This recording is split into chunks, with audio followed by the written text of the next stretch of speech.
Addiction is not a moral failing, a choice, or a character flaw. It is a change in the brain that overrides normal judgment and willpower. It is a substance use disorder, an illness. Addictions can hijack the pleasure circuits in your brain and hook you into wanting more and more to where it becomes habit. But first, let's start with, what is addiction?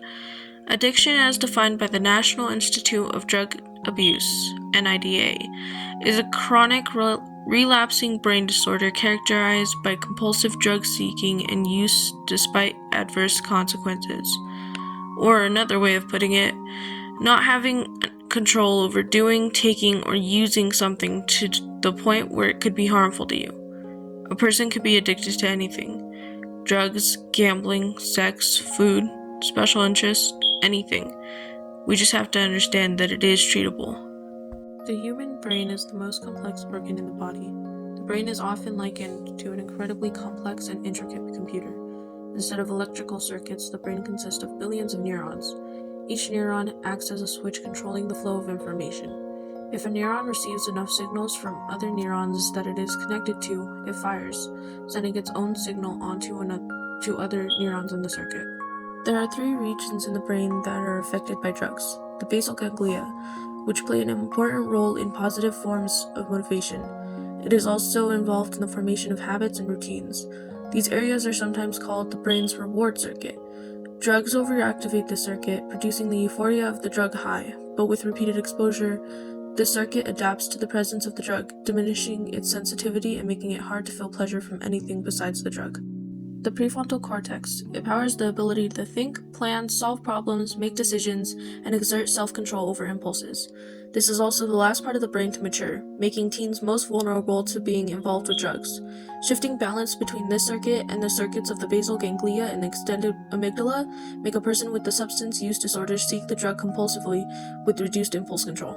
The extended amygdala. It plays a role in stressful feelings like anxiety, irritability, and unease, which characterize withdrawal after the drug high fades and thus motivates the person to seek the drug again. This circuit becomes increasingly sensitive with increased drug use. Over time, a person with substance use disorder uses drugs to get temporary relief from this discomfort rather than to get high. Drugs interfere with the way neurons send, receive, and process signals via neurotransmitters.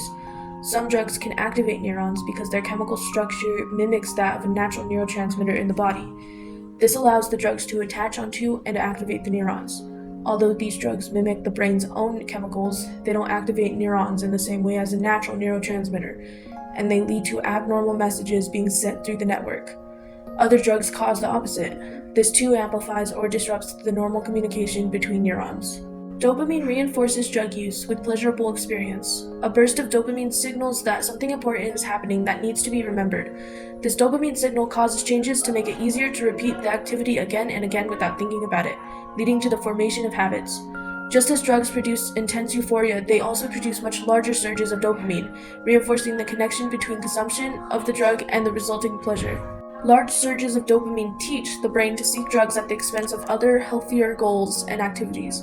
Because of changes to the reward circuit, a person's daily routine and environment have become linked with drug use, triggering cravings when exposed to their certain cues, even if the drug itself is not present. This learned reflex can last a long time. An easier way of understanding the dopamine situation and when drug use affects it is a lock and key metaphor. The dopamine is the key, and when signaled, the receptor, or lock, opens up as a response, but when under effect of drugs, it causes a flood of dopamine in the system. For the brain, the difference between normal rewards and drug rewards can be likened to the difference between someone whispering into your ear and someone shouting into a microphone. Just as we turn down the volume on a radio that is too loud, the brain of someone who misuses drugs adjusts by producing fewer neurotransmitters in the reward circuit, or by reducing the number of receptors that can receive signals. As a result, the person's ability to experience pleasure from naturally rewarding activities is also reduced. More than half of the differences in how likely people are to develop substance use problems stem from DNA differences, though it varies a little bit by substance. Research suggests alcohol addiction is about 50% heritable, while addiction to other drugs is as much as 70% heritable. Twin studies have shown that the heritability of addictions ranges from 0.39 hallucinogens to 0.72 cocaine. Every substance has slightly different effects on the brain, but all addictive drugs, including alcohol, opioids, and cocaine, produce a pleasurable surge of the neurotransmitter dopamine in the basal ganglia. Twin studies indicate that genes influence each stage from initiation to addiction, although the genetic determinants may differ. Addictions are by definition the result of gene X environment interaction. For instance, during the course of receiving medical care for the treatment of pain, millions of people are exposed to addictive substances each year. Even if brief tolerance and dependency are induced, the great majority do not develop an addiction. Extrinsic factors such as drug availability, peer pressure, social support, child adversity, parenting style, and socioeconomic status, and intrinsic factors such as genotype, sex, age of first use, pre-existing addictive disorder, or other mental illness, as well as the nature of the addictive agent, such as its psychoactive properties, pharmacokinetics, mode of use, or a pattern of use, all affect the likelihood of first use as well as the likelihood of progression toward. At different phases of addiction and across the lifespan, these components' relative relevance changes.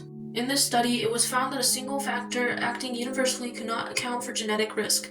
Instead, two common components were identified: illicit agent factor that mostly explains vulnerability to alcohol, caffeine, and nicotine dependence, and an illicit agent factor that primarily explains vulnerability to cannabis and cocaine dependency.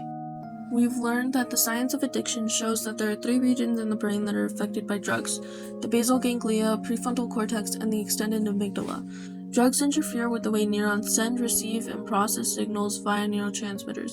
Just as drugs produce intense euphoria, they also produce much larger surges of dopamine, reinforcing the connection between consumption of the drug and the resulting pleasure.